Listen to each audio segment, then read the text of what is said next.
Been a great week, short week, but great week. Guys had good energy, and they're definitely excited about playing at home.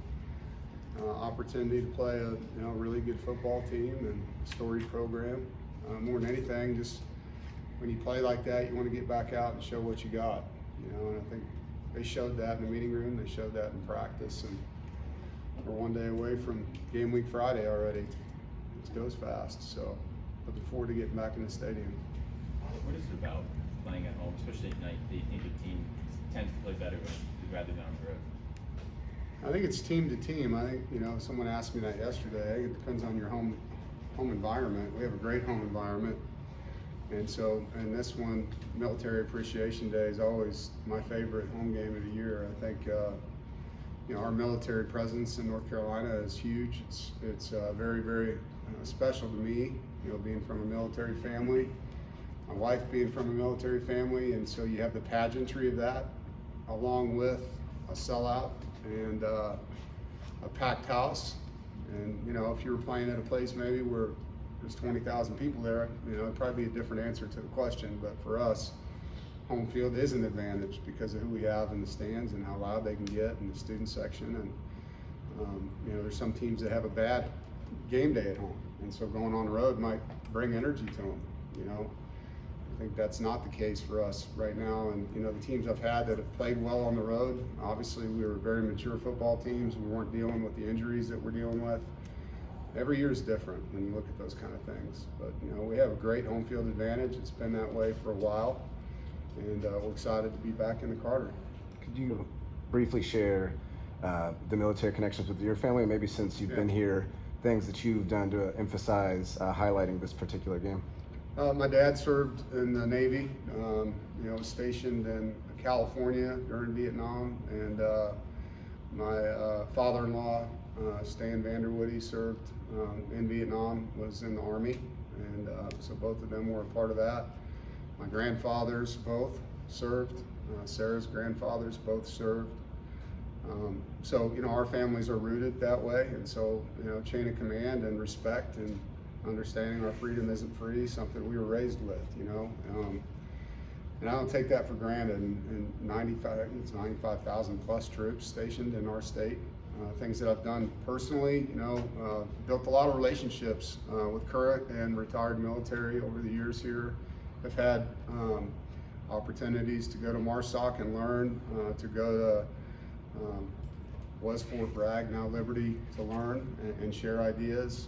We've also had former military of the program here. We've had a current guy that's working with our team, Mike Irwin, who's former military, Special Forces. So it's ingrained, not just from me and my upbringing, but with what we do programmatically to bring these guys in. And obviously football is not life or death, but football, command presence, leadership, getting guys to learn how to be leaders, getting guys to be able to grow in leadership, to speak accountability. There's a lot of carryover between what they do, training their troops, and what we do training our team, and how we try to build and mentor leadership within our program, within the branches of the military. And so I have the utmost respect.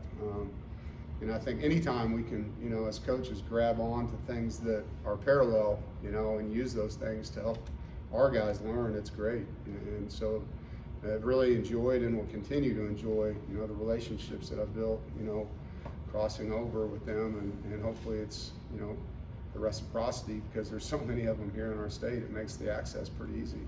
What have you seen as the biggest difference for CJ in particular when it comes to playing at home versus playing on the road? Is it just the road game atmosphere, or is it something different for him? I think it's two really good defenses, Miami and Notre Dame. I think if we would have played them here, I don't know what the outcome would have been, but those were really good defenses.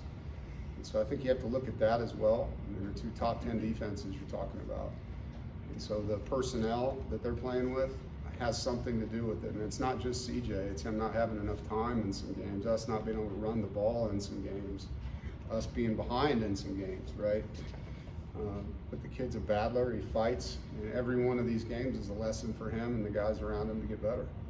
Is there a specific player or players who might have surprised you in the way they've stepped up this week?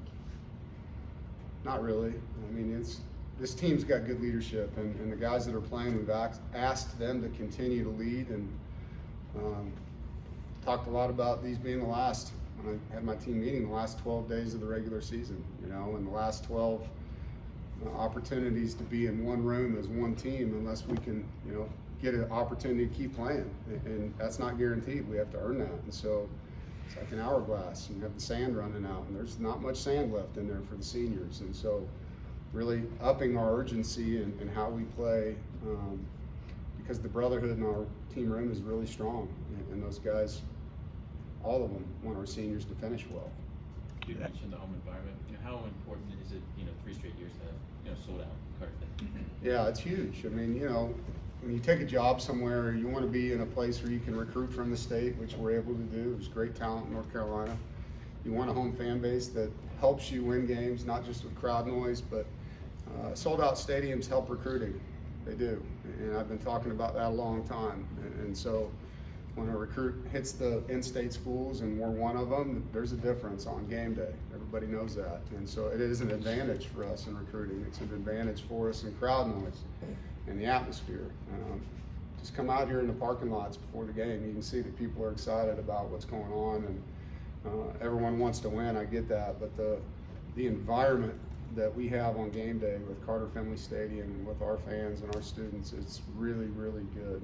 And it's taken time. You know, I mean, people used to leave at the end of the half and they were gone, and now the stadium's staying full more often, and those things are really big in the growth of our program. What type Talk of about it just about every year as far as the Friday games and how difficult it is to get recruits in for those games too. But how nice is it to have it a little bit later in the season where some players might have already finished their season and can actually still come out on Friday? Yeah, I think Thursday night and Friday night, you get great coverage, right? And so that's the positive of that. And your fans, it's great for them.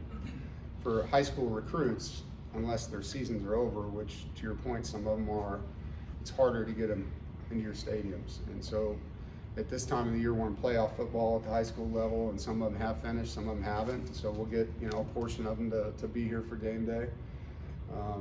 But it's give and take. I do like the coverage that we do get on a Thursday night and a Friday night. Prefer those games after a bye or to open the season, just from a health standpoint, and being able to get guys fresh and keep them healthy throughout the season.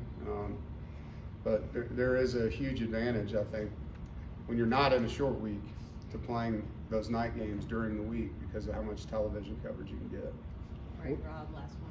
What type of athleticism have you seen from FSU, and are any position groups would it stand out maybe? Well, it starts with the QB. He can really run.